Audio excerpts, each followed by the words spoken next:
Fala aí, torcedor do mais querido, seja bem-vindo ao canal Flacigueta. Meu nome é Fábio Saúz e a partir de agora vamos com as últimas do Mengão. É isso, nação, a segunda rodada do Brasileirão chegou ao fim e o Flamengo teve uma vitória importantíssima fora de casa, né? Venceu a equipe do próprio Vitória por 2-1. E aquilo, né? Brasileirão é assim, 38 rodadas, pontos corridos, então cada vitória é importante, cada ponto conquistado é pra lá de fundamental em pró da conquista maior, né? Bom, sei que tem gente criticando a atuação do time, dizendo que houve uma queda acentuada de performance. Eu não vou por esse lado não, cara. Eu acredito que o Flamengo realmente vem oscilando, mas eu penso que é mais por conta do desgaste mesmo, em especial para esse jogo aí. Pô, o clube enfrentou uma viagem muito complicada para a Venezuela, depois voltou para a Bahia, chegou lá, deu de cara com um estádio onde o gramado não tava lá essas coisas, enfim. E tem também o efeito adversário. A gente esquece que os adversários também treinam, também se preparam. E aquilo que o Victor Ernesto Birner do canal ESPN Disney disse, meu irmão. Enquanto o Flamengo está viajando, está disputando Libertadores, seus adversários estão treinando, se qualificando, estudando o próprio Flamengo. E tá aquilo. A distância chega uma hora que encolhe. O Flamengo deixa de apresentar novidade e os caras apresentam suas novidades, porque é questão de treinamento. Mas enfim, faz parte, é aquela coisa, time grande realmente está sempre viajando, está sempre jogando, está sempre disputando, e o Flamengo é assim. Será uma tônica ao longo da jornada. Agora eu penso o seguinte, o que mais interessa para todos nós rubro-negros é o quê? Manter o time preparado fisicamente de um modo que não contamos mais com esse tanto de desfalques por meio de lesões. O Flamengo tem que evitar as lesões e assim tocar a sua temporada. Bom, tem coisas para falar sobre essa segunda rodada. Eu quero começar sobre a questão da arbitragem, tá? Muito polêmica por sinal, em especial no jogo entre Palmeiras e Sport, Sport Palmeiras, Internacional e Cruzeiro. Bom, os árbitros dessas duas partidas foram afastados. A CBF botou na geladeira porque reconheceu que ambos erraram feio. E eu digo o seguinte, com relação ao Sport Palmeiras, veja comigo, se a CBF entende que os caras erraram feio a ponto de prejudicar o Sport e favorecer o Palmeiras, por que cargas d'água manter o resultado do jogo? Se aquele pênalti dado para o Palmeiras nos acréscimos do segundo tempo tivesse sido anulado, a partida pelo menos teria terminado em 1-1, não prejudicando o Sport, pelo menos um pontinho para eles contra o Palmeiras seria muito interessante, não favorecendo o próprio Palmeiras com uma vitória roubada. Então pensa o seguinte, não adianta só punir a arbitragem, quando o erro crasso é detectado, tem que haver ali uma alteração no placar, mesmo porque a partida já tinha passado de 85%, quase 90% do término concluído, né, do término percorrido, vamos colocar assim, do tempo percorrido, melhor dizendo. Então deveria ser esse pênalti ter sido anulado e terminaria desse modo empatado, tá? Não adianta só punir, tem que mudar o placar, pois senão a zona continua comendo solto. Eu sei que tem rubro-negro reclamando, dizendo que o Flamengo, nós rubro-negros não devemos nos preocupar com as questões de arbitragens alheias, mas devemos sim, gente, devemos sim, pois são nesses pequenos, nessas pequenas artimanhas que se decide campeonato. Tu trabalha uma temporada inteira, tu se reforça, tu gasta dinheiro pra caramba pra um árbitro vir e fazer uma porcaria dessa favorecendo o adversário A, B ou C, aí não dá, né? O Flamengo tem que ficar atento. Eu digo o seguinte, já que o BAP, ele fala muito quando é para criticar o Rodolfo Landim, então que ele vá à CBF criticar a arbitragem pedindo melhorias nessa bagaceira toda aí. Não dá pra gente, rubro-negro, ficar alheio diante de erros crassos. Bom, olha aqui, vamos falar sobre o clássico entre Vasco e Flamengo, que engraçado, né? O Vasco brigou tanto para levar o clássico para o Maracanã, depois que uma juíza concedeu a liminar de modo que eles pudessem jogar no Maracanã, decidiram fazer acordo com Flamengo e Fluminense e assim tá tudo acertado. É aquela parada, eu não entendo a cabeça do vascaíno, meu irmão. Os caras brigam pra tumultuar a parada, fazem de tudo pra bagunçar a competição, quando legalmente conseguem o direito de reaver ali o seu jogo na sua casa, ainda que seja uma pocilga, os caras vão lá e desistem da própria casa. Bom, o acordo é o seguinte, os clássicos contra Flamengo e contra Fluminense no Brasileirão serão realizados no Maracanã, esse do dia 19, comando vascaíno e assim por diante. E outra, Ambas instituições, ambos clubes firmaram um acordo de dar mais 8 jogos para o Vasco da Gama, 8 em 2025 e 8 em 2026, de modo que eles possam usar o Mário Filho como suas dependências. É isso aí, Vasco da Gama jogará no Maracanã neste ano e também no ano que vem como mandante. Cara, é aquilo, isso aí, querendo ou não, é uma forma clara de dizer que somos os donos, Flamengo e Fluminense em especial, são os donos do Maracanã, mas o Maracanã, por ser um estádio ainda público, pertencente ao estado do Rio de Janeiro, deve sim abrir os portões para o Vasco da Gama. Agora, a gente espera o seguinte, que os vascaínos, quando forem sediar seus jogos lá como mandante, pois eles escolherão quais jogos farão usufruto das dependências, não quebrem o mesmo, não depredem, não quebrem torneira, não joguem papel higiênico nas latrinas, não façam bobagem. O Vasco, com esse acordo, irá explorar estacionamento, camarote, restaurante, como qualquer mandante, né, cara? E terá o direito de customizar o que for customizável dentro do estádio, como, por exemplo, as bandeirinhas de escanteio. Serão bandeirinhas Cruz Maltinas, tá certo? Bom, pagarão por isso, custearão os jogos e ponto final, tá certo? Então é isso aí, Vasco, além de mandar os jogos contra Flamengo e Fluminense no Maracanã, terão mais 8 jogos como mandante, 8 em 2025 e 8 em 2026. Agora vamos ver se o Pedrinho para de palhaçada, para de choradeira e para de querer tumultuar a bagaceira toda, né? Gente, ó, notícias sobre Paquetá, mercado da bola, Lohan, entre outros. Mas antes quero pedir que vocês deem um like neste vídeo para dar aquela fortalecida. Quanto maior o número de gostei, de joinha, melhor para o projeto. Então, por favor, ajudem com seu engajamento. Se inscreva aqui no canal para atingirmos os nossos objetivos com mais propriedade. Compartilhem esse material aqui nas suas redes sociais. Somos mais de 50 milhões de rubro-negros, então compartilha para dar aquela força e deixa um comentário. Valeu? Deixa o comentário e se embora. Aproveitando a deixa, preciso mandar um abraço para os membros que assinaram o clube, né? Os camaradas que realmente apoiam o canal de modo financeiro, que são Carlos Antônio Benício, Humberto Eco, Luciano Lupa, Fernando Ourim, José Roberto Borges. Os camaradas assinaram o clube de membros.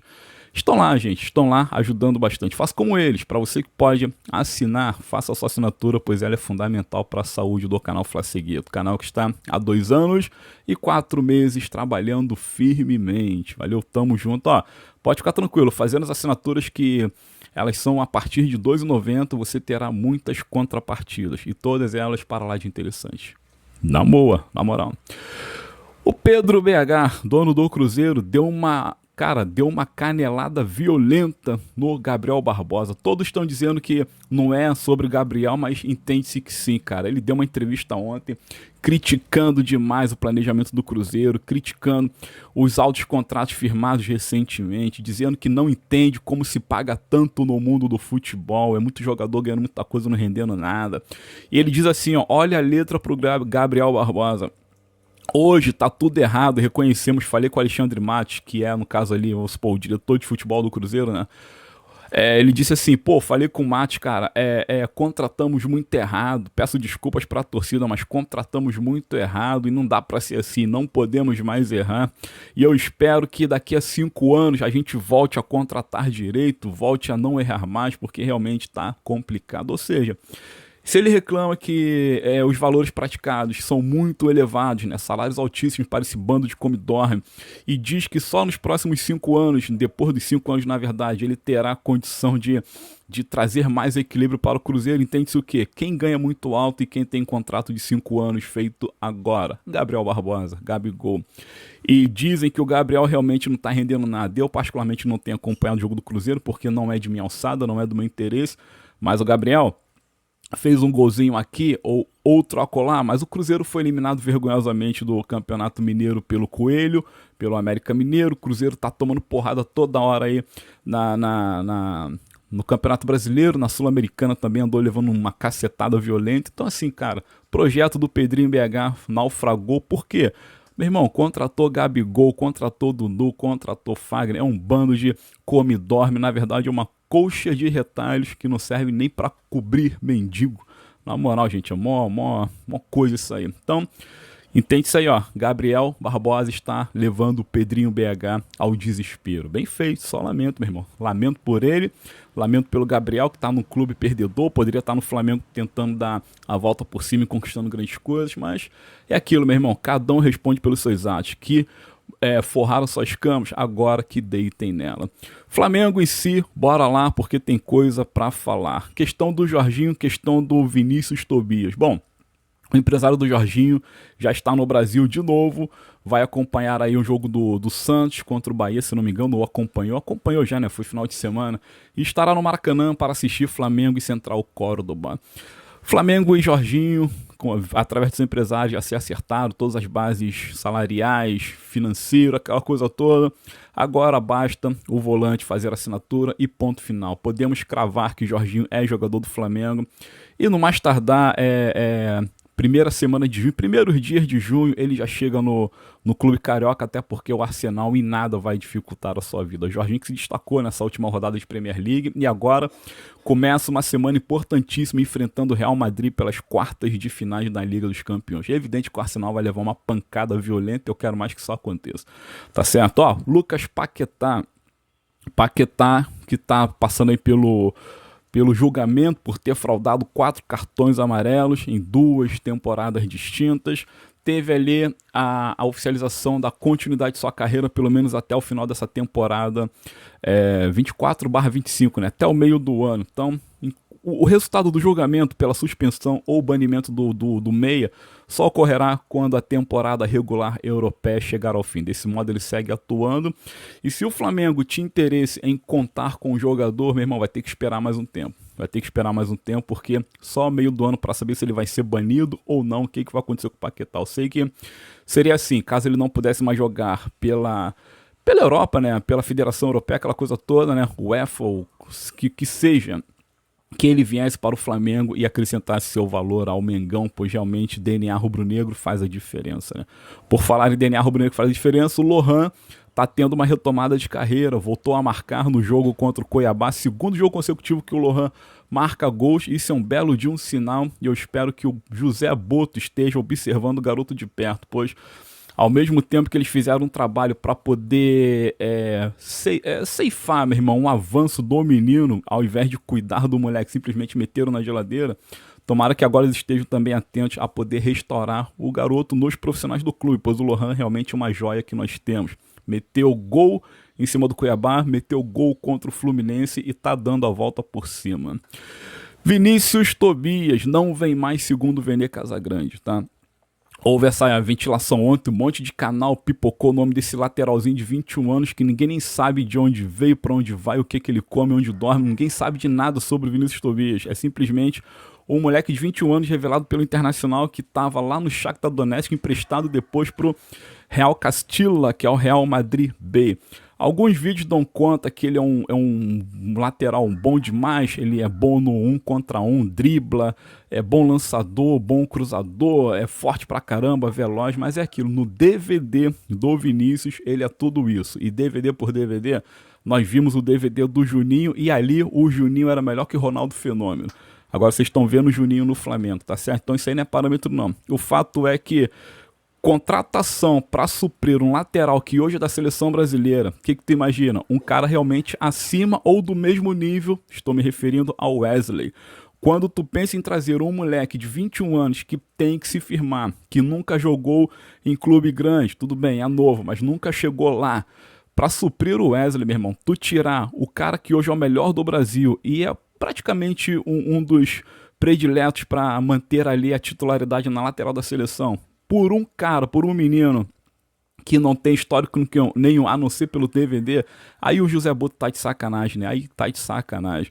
Mas, segundo o Vene Casagrande, isso não passou de uma especulação, de uma histeria espalhada por um tanto de influenciador rubro-negro. Sei que é o seguinte, Vinícius Tobias não vem para o Flamengo, até porque o Boto só ventilou, mas ao mesmo tempo se demoveu dessa ideia maluca. Flamengo, para substituir o Wesley, tem que ser jogador realmente de nível Wesley para cima, ou que seja o Wesley para baixo, mas que seja assim, similar, tá ligado? Não dá pra ser um emergente ou uma promessa. Fala-se muito em Gastão Martirena, fala-se em Montiel, tem tantos outros nomes, eu não sei quem vai vir. Eu sei que é o seguinte, ó, por mim, sabe o que o Flamengo tinha que fazer?